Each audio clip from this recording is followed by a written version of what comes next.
আসসালামু আলাইকুম দর্শক। নির্বাচনকে ঘিরে মানুষের ছিল বহু আশা এবং প্রত্যাশা।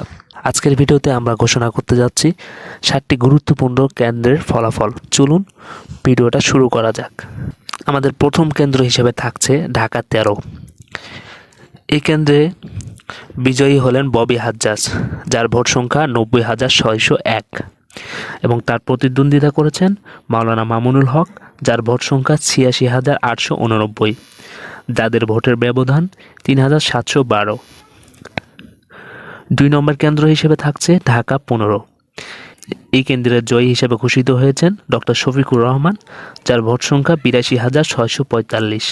তাদের প্রতিদ্বন্দ্বিতা করেছেন মিল্টন, যার ভোট সংখ্যা 61,920। তাদের মধ্যে ব্যবধান 20,725 ভোট। 3 ঢাকা 11। এই কেন্দ্রের জয়ী হিসেবে ঘোষিত হয়েছেন নাহিদ ইসলাম, যার ভোট সংখ্যা 93,872 এবং তারই প্রতিদ্বন্দ্বিতা করেছেন নাহিদ কাইয়ুম, যার ভোট সংখ্যা 91,833। তাদের মধ্যে ব্যবধান 2,039 ভোট। কুমিল্লা 4। এখানে জয়ী হিসেবে ঘোষিত হয়েছেন হাসানাত আবদুল্লাহ, যার ভোট সংখ্যা 1,72,000 এবং তারই প্রতিদ্বন্দ্বিতা করেছেন জসিমউদ্দিন ট্রাক মার্কা, যার ভোট সংখ্যা 26,000। ব্রাহ্মণবাড়িয়া 2।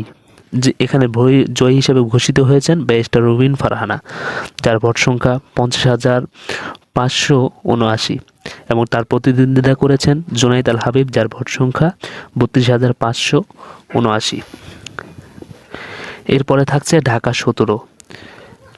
এখানে জয়ী হিসেবে ঘোষিত হয়েছেন বিএনপির চেয়ারম্যান তারেক রহমান, যার ভোট সংখ্যা 72,699 এবং তারই প্রতিদ্বন্দ্বিতা করেছেন এস.এম. খালিকুজ্জামান, যার ভোট সংখ্যা 68,300। সর্বশেষ আসন হিসেবে থাকছে ঢাকা 8।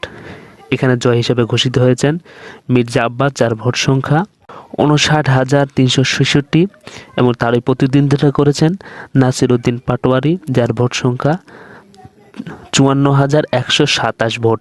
এই ছিল প্রসিদ্ধ 7 আসনের ফলাফল। পরবর্তী ভিডিও আসা পর্যন্ত সকলে সুস্থ থাকবেন, ভালো থাকবেন। খোদা হাফেজ।